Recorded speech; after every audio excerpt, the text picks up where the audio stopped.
Fanny e Mara. Ho accettato la vostra sfida di scrivere una lettera a mano. Beh, è tantissimo che non lo faccio e la cosa mi è sembrata subito bella. Una lettera per te. Questo libro nasce con una iniziativa del web, come ho detto in questa serata, e c'è stato un grande consenso da parte di chi mi segue perché scrivo romanzi. E questa volta invece ho voluto fare qualcosa di diverso per riuscire a far emergere quella scrittura a mano che non si fa più. Quindi ricevere lettere e raccoglierle poi per uno scopo benefico ha avuto veramente una risonanza particolare e giustificativa dal fatto che in molti hanno creduto in questo progetto, infatti le serate di presentazione ci danno merito.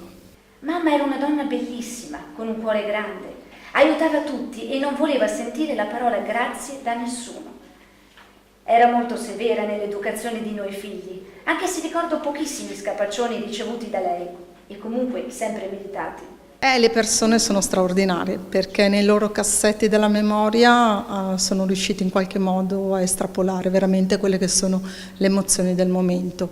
Quindi variano, come dicevi, dall'odio all'amore, alla spensieratezza, al fanciullo, a quello che crediamo e ai sogni che vorremmo comunque realizzare e che magari non rimangano solo sospesi, ma che qualche volta invece diventano una bellissima realtà. Io vengo un po' dal mondo del teatro, quindi diciamo tendo un po' a volerle non proprio leggere, infatti, ma interpretarle queste lettere. Mi emoziono sempre tantissimo e non a caso scelgo quelle che mi danno delle emozioni più forti. Bisogna in ogni caso entrare un po' in quelle che possono essere le loro emozioni.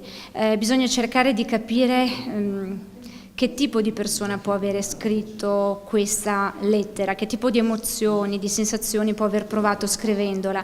In qualche modo io cerco di immedesimarmi in loro, quindi divento improvvisamente loro, quindi in qualche modo cerco proprio di far uscire tutto quello che sento. Io ciò che faccio lo faccio per passione, non è il mio lavoro, però di passione ne metto tanta, perciò non mi interesserebbe avere comunque successo, notorietà. Quello che anche a me interessa è proprio questo, cioè poter parlare con le persone, interagire con le persone in qualche modo. Quando leggo, interpreto, vedere negli occhi degli altri questa luce che in qualche modo, se posso, riesco magari a trasmettere. E questa è una cosa secondo me molto importante. Questo è quello che voglio dare, che voglio comunicare quando leggo. Siamo con Francesca Montanelli, autrice del quadro che ha ispirato la copertina del libro. Allora, questo quadro l'ho fatto nel maggio del 2016.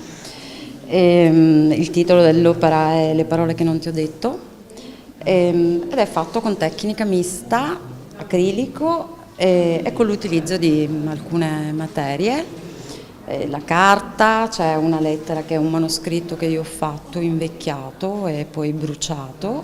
È un lavoro fatto a più passaggi e c'è stata questa occasione con la Fanny di utilizzarlo come copertina.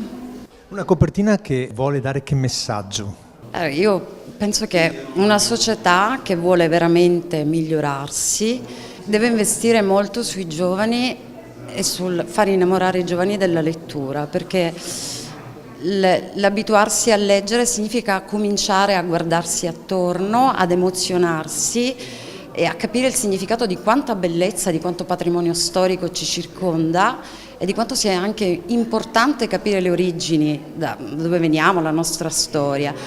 Ma questo purtroppo ci è impedito da tutta questa tecnologia, dagli smartphone, e si è persa proprio la capacità di ascoltarsi. E nel momento in cui le persone non riescono a dialogare, a non ascoltarsi, ecco che il mondo si chiude, quindi sempre di più aumenta il contatto sui social, ma i social ci dimostrano che molte persone sono sole, perché tanti giovani preferiscono sfogarsi davanti a uno schermo piuttosto che parlare con i loro genitori, piuttosto che fare gruppo.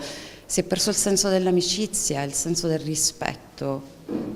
ci stiamo perdendo. Allora il messaggio positivo deve essere recuperare i sentimenti, recuperare l'essenzialità dell'uomo, che è quello di stare insieme, condividere e ascoltarsi. Il negozio Sogno Realtà di Preganziol ha ideato una bella iniziativa, praticamente avete invitato la gente a scrivere a mano una serie di lettere che devono raccontare emozioni. Sì, è proprio perché appunto scrivendo a mano escono le proprie personalità, le gioie, le tristezze, qualsiasi cosa che una persona abbia voglia di manifestare e quindi poi di condividere, perché la cosa bella è poter anche rispondere a queste lettere che ci vengono inviate. Quindi tutti possono scrivere, assolutamente, anche i bambini. Quindi.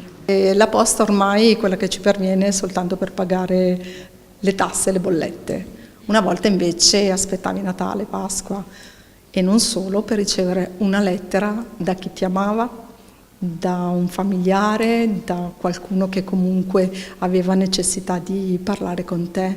E il bello di aprire una busta oggi, a differenza di ieri, è proprio quello, che ti dà ancora quell'emozione di rivivere certi momenti che oggi sono scomparsi. Infatti tantissimi giovani ormai non scrivono più, scrivono solo attraverso SMS e invece scrivono una lettera a mano con il cuore, ci dà ancora l'emozione che sia per chi la scrive ma anche per chi la riceve. E io vorrei che i giovani si approcciassero ancora a questo bel modo di riuscire a regalare emozione agli altri. Questa è la mia prima lettera. È bello ritornare indietro nel tempo ed è fantastico scrivere una lettera a mano con il PC. Un abbraccio. Laura.